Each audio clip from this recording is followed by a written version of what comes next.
All right, guys. While the butter is simmering, and it will be for another 2.5 hours, we need to prepare the cheesecloth strainers.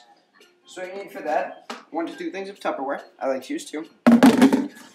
This is where the Cannabutter is going to be stored once it's done. So you want to take the lids off and get cheesecloth.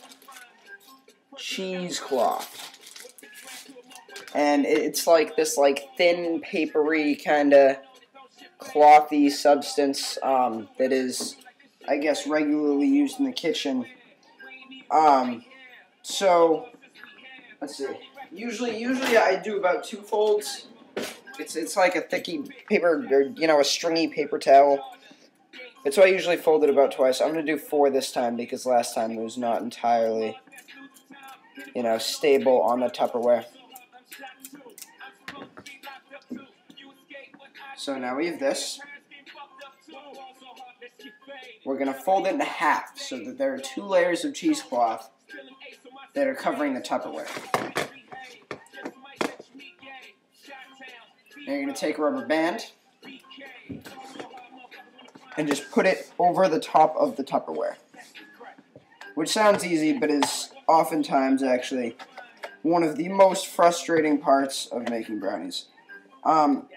Now, this doesn't need to be, particularly tight. This doesn't need to be, even on the sides, anything like that. I mean, I'm doing it just because I'm kind of OCD about that sort of stuff. But what you're going to do is, once this is here like this, once the Cannabutter is done, oh my god, that is melting fast. Okay. Yeah, I'll talk about that in a second. Once that's ready to be poured, or once that's been 3 hours, it's done all it's going to do, you pour it directly on top of this, and what happens is all the, dried out, empty, dead weed stays at the top, and all of the liquid seeps through to the bottom where you let it set overnight. You remove the top of the cheesecloth, throw it away, put a lid on top of this, which is going to be full of butter.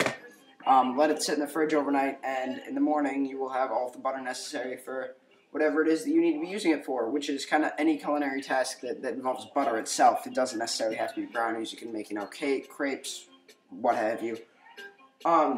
But, so, what I just noticed with the pot is that it's 1 marker below on the cups of water. It has about, 4 7/8 cups of butter in it. But when I filled it, it had 6. Now that means that there's getting to be less and less butter. That could be a matter of the water evaporating, but it's mixed in with the butter, so I'm not sure that it should have done that. In these kinds of situations, when something starts to be burning or starts to be dying down, what you want to do is bring the temperature of the burner down.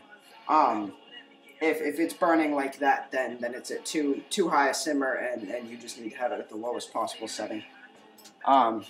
So now that I've noticed that, I can take this opportunity to turn it down a little bit, and give it a little stir, and wait until we're actually ready for the cheesecloth.